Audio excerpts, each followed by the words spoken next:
A gente vai então ler e analisar um poema de Fernando Pessoa. Eu vou abrir aqui o Arquivo Pessoa, que é um dos melhores sites da internet para quem gosta de poesia, e o melhor para ler a obra do Fernando Pessoa, que é Poesia Ortônima de Fernando Pessoa. Para quem não sabe, o Pessoa ele criou alguns personagens e os chamou de heterônimos, que nada mais são do que uma espécie de alter ego que ele criou. Mas esse poema em questão foi assinado pelo próprio Fernando Pessoa, na ribeira deste rio. Vou começar fazendo a leitura do poema e depois as devidas explicações. Na ribeira deste rio. Na ribeira deste rio, ou na ribeira daquele, passam meus dias a fio. Nada me impede, me dá calor ou dá frio. Vou vendo o que o rio faz quando o rio não faz nada. Vejo os rastros que ele traz numa sequência arrastada do que ficou para trás. Vou vendo e vou meditando, não bem no rio que passa, mas só no que estou pensando, porque o bem dele é que faça eu não ver que vai passando. Vou na ribeira do rio, que está aqui ou ali, e do seu curso me fio, porque se o vi ou não vi, ele passa e eu confio. Então, esse poema aqui, à primeira vista muito simples, se revela até um pouco complexo, porque é um poema de caráter filosófico. Tá? Poesia e filosofia são coisas distintas, mas que não poucas vezes se entrecruzam, se comunicam, se não sempre. E é o caso desse poema aqui. Tá? O que a gente tem que ter em mente para entender primeiro esse poema é que o Fernando Pessoa está retomando um drama muito antigo, que é o drama pré-socrático, de Heráclito e Parmênides. Recapitulando o que esses dois filósofos pré-socráticos concebiam da natureza, filósofos que eram mais poetas do que filósofos, né? Se a gente considerar que a filosofia mesmo, tal qual a gente compreende hoje, ela nasceu com Sócrates. Né? Pelo menos um método filosófico claro, ele surgiu com Sócrates. Mas a gente, se formos recapitular, a gente vai ver que Heráclito conseguiu observar um aspecto da realidade, que é a mudança das coisas. Tá? Parmênides, por outro lado, conseguiu captar outro aspecto da realidade, que é a permanência das coisas. Né? E os dois estavam certíssimos. É isso que a gente chama de dialética. E o Pessoa retoma toda essa questão aqui. Então, quando ele diz, olha, na ribeira deste rio ou na ribeira daquele, por que ele fala deste rio ou daquele? Porque, como dizia Heráclito, as águas de um rio nunca serão as mesmas. Se eu entrar de novo nela, já são outras águas. Então, o que eu vejo agora como um rio, assim, passa um segundo já se torna outro rio. Então é por isso que o Pessoa fala isso, deste rio ou daquele. Tá? Então, com essa manobra verbal, linguística, o Pessoa nos dá uma sensação de mudança. Na ribeira deste rio ou na ribeira daquele. Tá? Passam meus dias a fio. Quer dizer, os dias do homem passam tal qual o rio que corre. Essa é a primeira imagem que o Pessoa extrai dessa observação, dessa contemplação. Nada me impede, me dá calor ou dá frio. Quer dizer, quando o sujeito está absorto na observação cuidadosa de algo, de um objeto, o sujeito fica simplesmente paralisado. Ele é assim como se as sensações que ele vai receber de tudo que está à volta dele elas ficassem suspensas por um instante, entendeu? De tal modo que ele está contemplando ali, ele não está se importando se está sentindo calor, se está sentindo frio, se vai fazer alguma coisa, se não vai, se está sendo impedido, se está sendo impedido. Então é isso que ele está falando. A contemplação coloca o homem nesse ócio útil, tá? Nesse ócio útil, do qual você vai extrair uma futura ação. Vou vendo o que o rio faz quando o rio não faz nada? Então esses dois versos aqui podem parecer confusos, mas eles são riquíssimos. Nesses dois versos o Pessoa está escrachando para a gente aqui a natureza do rio. Tá? O rio só se chama rio porque corre. Se não corresse, não ia se chamar rio. Ia se chamar um poço. Ou simplesmente água. Água, que é uma água parada. Então a finalidade do rio ocorre no próprio fato do rio existir. O homem não. O homem é diferente. O homem tem que passar por um longo processo para que a sua finalidade, para que o sentido da sua existência seja alcançado. Só resumindo esse funcionamento do homem, é basicamente o seguinte, olha.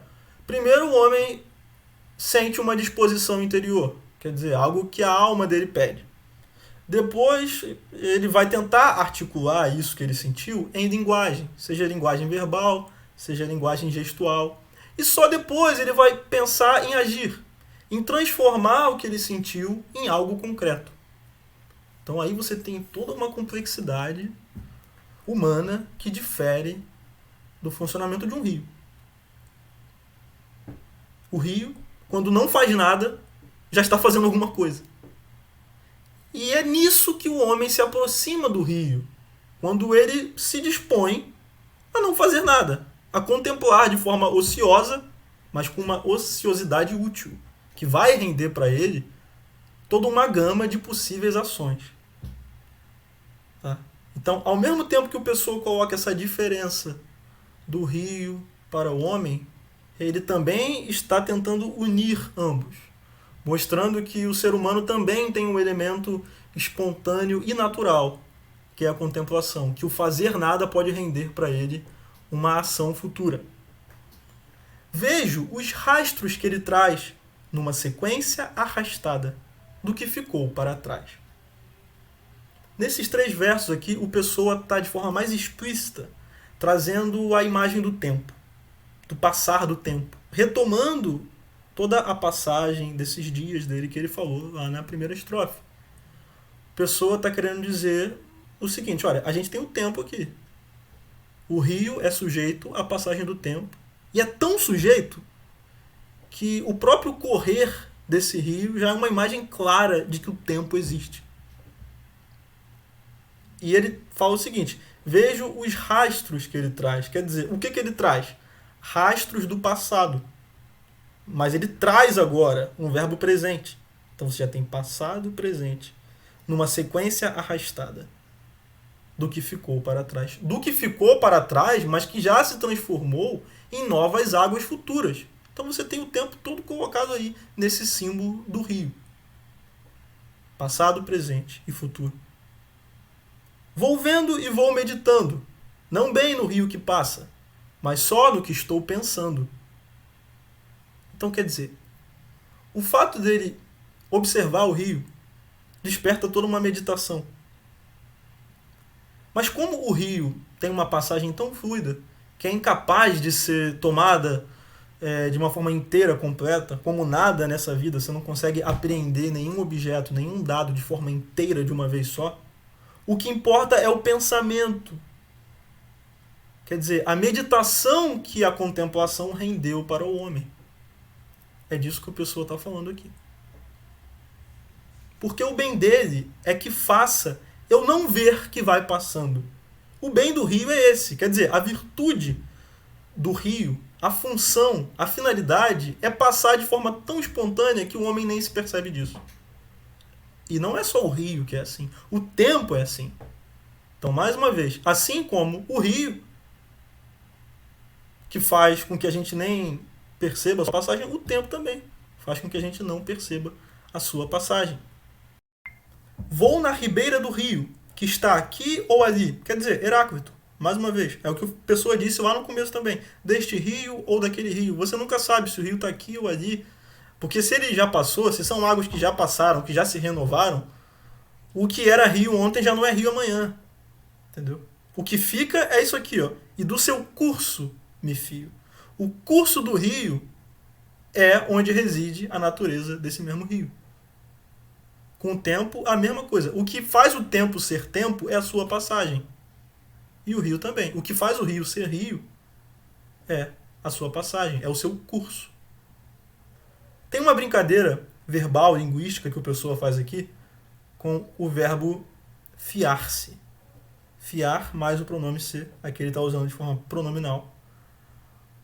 Porque ele vai como que descrevendo uma evolução que consiste no seguinte, olha, fiar-se significa dar crédito a alguma coisa, é dar fé a alguma coisa. E aí que a gente tem a importância de testemunhar um fato. Quando você testemunha algo, quando você se abre para a contemplação, para a observação de um objeto, você está se fiando dele. Você está dando fé no que você está vendo. E a partir disso você vai evoluindo o que era mera fé numa confiança. Você fia com confiar. Por isso que ele fala primeiro me fio e depois ele fala confio. Porque se eu vi ou não vi, não importa mais se ele viu de fato esse rio, já que se move o tempo todo. Ele viu o que importa no rio, que é o curso. Isso ele viu e testemunhou. E tendo extraído pelo menos isso da sua contemplação, já é bastante para que ele paute a sua vida a partir disso. Ele passa e eu confio. Quer dizer, a natureza primordial do rio é passar. E a natureza primordial do homem é confiar. É confiar no testemunho que ele mesmo viu, ou que ele mesmo obteve de outras pessoas. A confiança é a base das relações humanas, como já dizia o professor Olavo de Carvalho. Então, está feita a análise desse poema. Eu ainda farei outros vídeos desse tipo. Eu assim penso que com esses comentários o poema ficou um pouco mais claro. E por fim, eu queria recomendar, eu vou deixar aqui o link, que vocês escutem a versão musicada que Dori Caymmi, um compositor brasileiro, filho de Dorival Caymmi, fez para este poema, que ficou muito bonita e ajuda a memorizar. Então é isso. Até mais, pessoal. Tchau, tchau.